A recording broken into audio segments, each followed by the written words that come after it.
And if each of the six of you would please raise your right hand. Do each of you swear or affirm that you will impartially try the case between the parties and render a true and correct verdict according to the evidence in law unless dismissed by the court? If you do, please say, I do. I do. All right, ladies and gentlemen, for those of you who are not selected to serve as jurors in this matter, this is the only case that we will have for you to try today. The bailiff does have your excuse forms. She will give those to you outside the courtroom, and you are free to go. We'll get you your excuse slips as well if you need them. If the attorneys would approach, please. All right, I guess you can wait for the jurors to come in if you want to do that.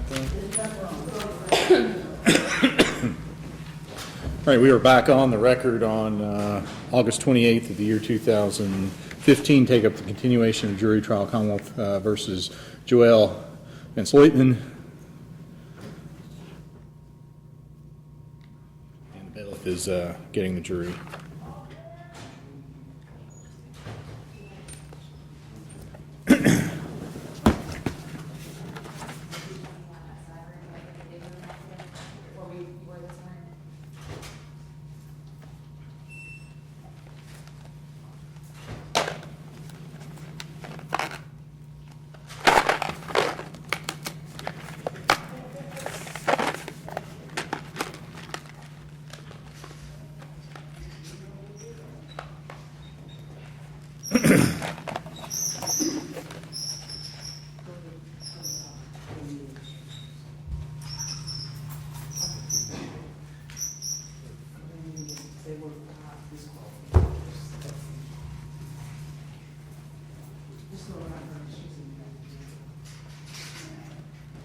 Check your cell phone.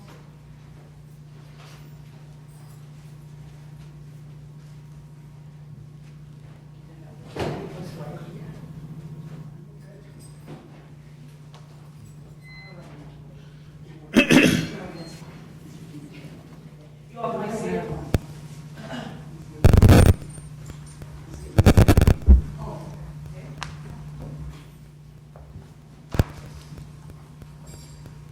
And do, excuse me, do each of the attorneys waive the call of the jury? Yes, Judge. And are we getting some hearing? All right. Do you need them, ma'am?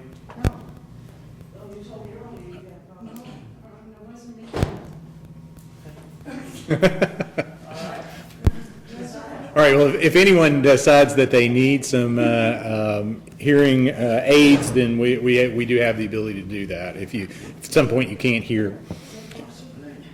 All right, excellent. Ms. Biggers, on behalf of the Commonwealth, would you like to make an opening statement? Thank you, Your Honor. You may proceed. Okay, please report, Mr. Forman.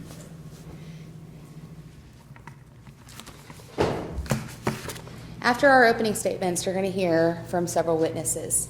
You're going to hear first from Officer Bruce. He is going to tell you about pulling over Mr. Van Sleutman on the evening of March 21st, or the morning of March 21st, 2015, a little bit before 3 a.m. He's going to tell you that he smelled alcohol. He's going to tell you that the defendant's eyes were bloodshot and glassy.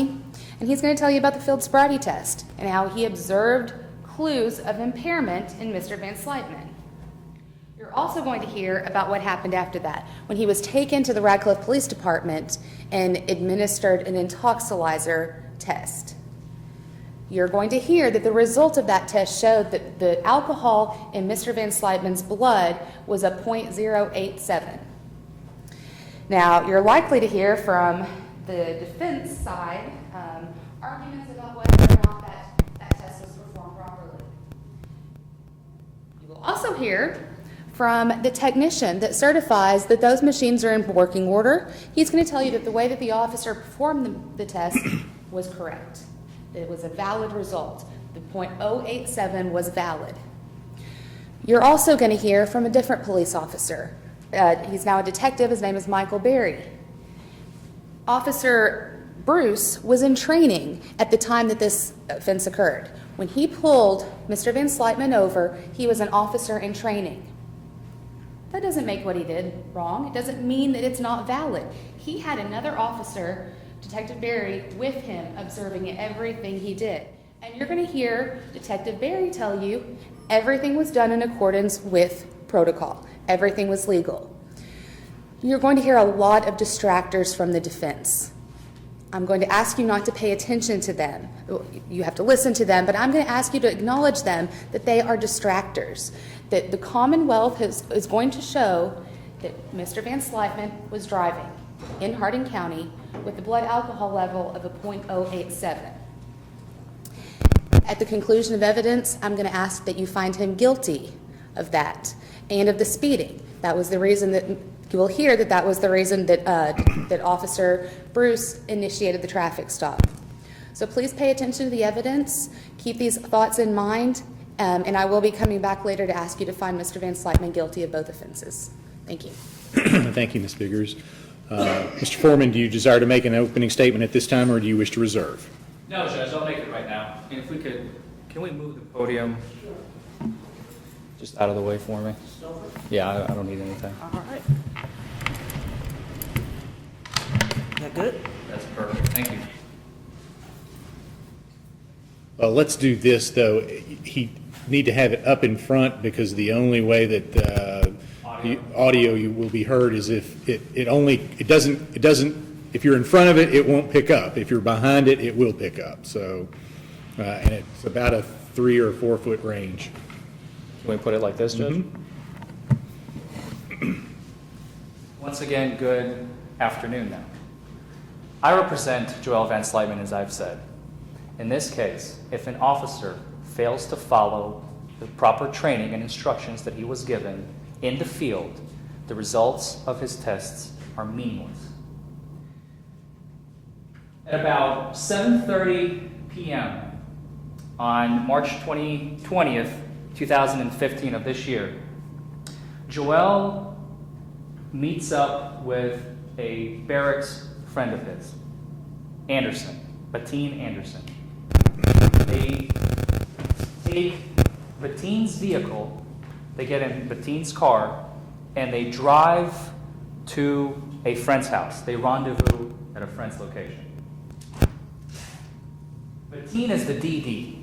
He does not drink because he knows that he's going to be driving Joel to the party and back. What is the party? They're actually celebrating Joel's promotion.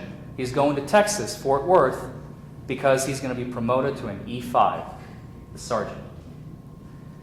So the party is in part for Joel's purposes, but the other part is simply, it's a gathering of friends, a lot of military, non-military. Some people brought their wives, some people brought their girlfriends. And you will hear from Anderson himself how he drove Joel to and from the party. You will hear that they arrived approximately 8 o'clock in the evening, and they did not start drinking right away. Some of them were drinking, the people who were there, but Joel was not drinking at that time. He began drinking at give or take 9 o'clock in the evening. He had 3 Modelo Negros over the course of 1 hour. He began at about 9 p.m., and he was done at about 10 o'clock in the evening. They continue talking, hanging out over at Cleveland's house. Now, we are still uncertain whether or not we will hear Cleveland's testimony. He may or may not be available to testify. But you will hear from Joel himself, and you will hear from Anderson, the driver, because he was present the whole time when taking Joel to the party and taking Joel from the party. So Joel was nowhere near the wheel of a car at either 8 p.m., 9 p.m., 10 p.m., and when they left around 10:30, Anderson was behind the wheel, dead sober. They make a pit stop over at the Powell's house. I believe there are a couple stationed at the barracks. They're friends. The pit stop is brief, 5 to 10 minutes. Joel drinks soda, Sprite, over at the Powell's house. There may be some testimony that he was holding a cup. The cup contained Sprite. He was not drinking any more alcohol that night. Afterwards, Joel, his girlfriend, Anderson, and Anderson's wife in a separate vehicle, they go back to the barracks. Joel goes to the barracks, and he goes to sleep. wakes up around 1:30, 1:45 that night, receives a text from a girl who says, hey, if you would like to come over, we can hang out, so on and so forth. He brushes his teeth, uses Listerine, which does contain alcohol, right before he leaves. And whether or not that tainted the results, we don't know. You, ladies and gentlemen, are in charge of listening to the evidence and figuring out if the Listerine did, in fact, have any effect. After Joel leaves the barracks, now the timing here is a little bit off because on the citation, the officer noted that the stop occurred, at 3:07 a.m. Joel is going to say he believes he left around 2 o'clock in the morning. However, the destination where he was stopped from the barracks is about a 15 to 20 minute drive. It cannot possibly, I asked him time and time again, it cannot possibly be more than 25 minutes tops. But we have about an hour and 7 minute range here. So I have no explanation as to the discrepancy of the times at this time. The officer at the scene of the stop, well, let me back up for just a second. He notices Joel as he's coming down the ramp onto Dixie Highway. As Joel is on Dixie Highway, the officer clocks him speeding. I believe it was 17 over, 71 into 55 is what the officer clocks him on his radar. So he initiates a stop. After he stops Joel, first he simply asks for license and registration. Joel produces that. No problem at all. The officer takes it back to his cruiser, does a check, everything is fine. He comes back, he says, blow into this for me.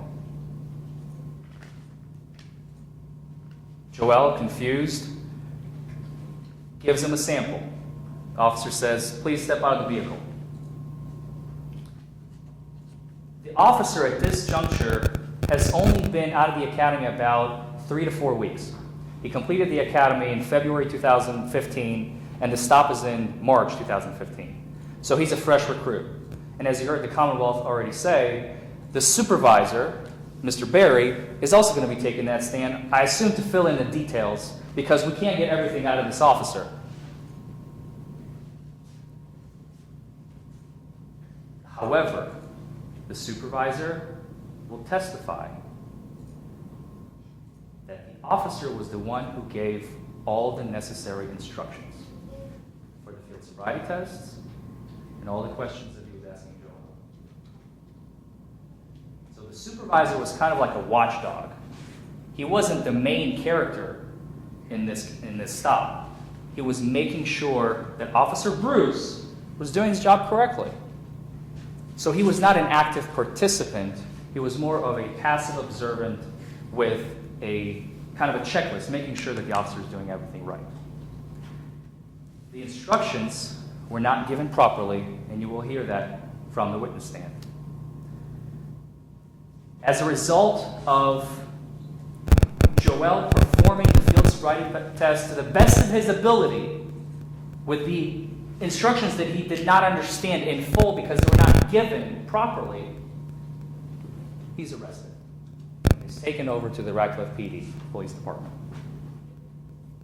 In the Radcliffe Police Department, he sits in, it's like a little room next to what we attorneys like to call the intoxilizer room.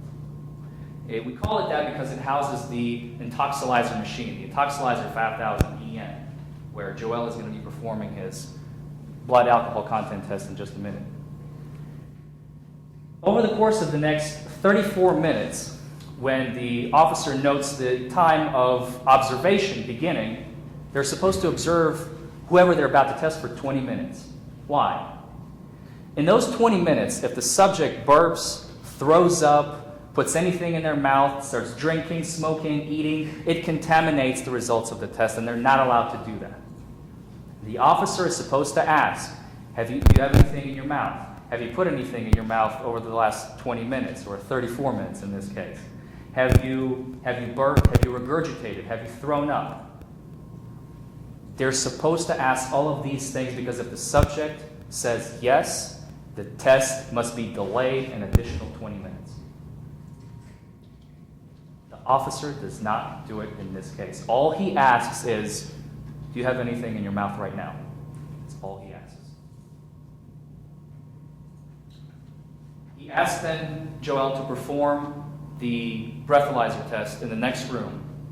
And, before he does that, over the course of 34 minutes, they're supposed to have, under constant observation, they're supposed to have the individual within range so they can see what they are doing, what they are like, etc. Well, Officer Bruce, both him and his supervisor, continuously leave the room, go into the hallway, get themselves a cup of coffee. They're not following their training. They're not doing what they're supposed to do. Your Honor, may we approach?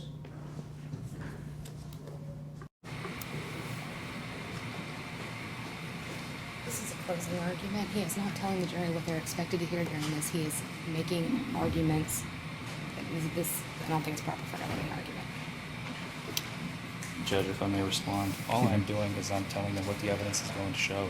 I don't have to say the words the evidence is going to show. I'm telling them a story. Opening statements is telling the story, and closing argument is going to be completely different. All right, well, I'll allow you a little doubt of attitude, but I guess I'll have to remind everyone, I've made a ruling concerning whether or not the 20-minute observation rule was followed, and you asked me to do that prior to trial, and That was based on law, yes, Judge. But these are just facts. All I'm talking about are facts right now. All right, well, in fact, I have made a ruling that they followed the KARs, so in fact, those would not be facts in this case. So I would ask you not to use any further information concerning that, because you asked me to make a ruling concerning whether or not the KARs were followed. I made that ruling, and so it is not a fact. Okay. In fact, it is a fact that they did follow the KARs. Thank you, Judge. In this case, that's what I've made. That's what my ruling has been. All right. Yes, sir. Thank you, Judge.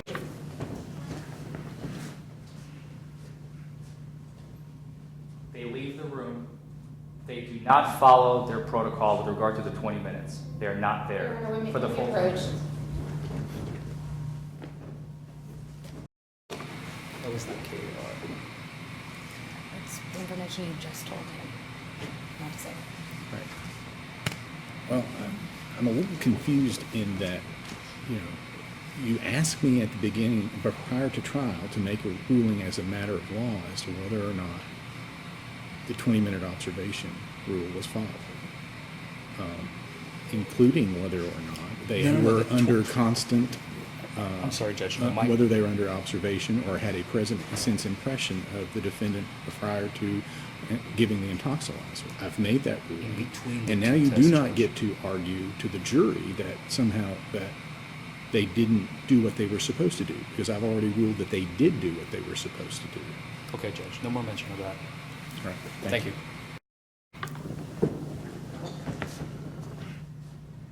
They then take Joel into the intoxilizer room. He blows into the machine not once. You will hear the officer testify that he blew 2 times. The first time it was insufficient, and then he blew a second time. And he registered a result of .087. Ladies and gentlemen, at the end of this case, I am certain that based on the evidence that you will hear today, and everything that is going to come from that witness stand, you will have no other choice but to return a verdict of not guilty on DUI for Joel Van Slyten. Thank you. Thank you, Mr. Forman.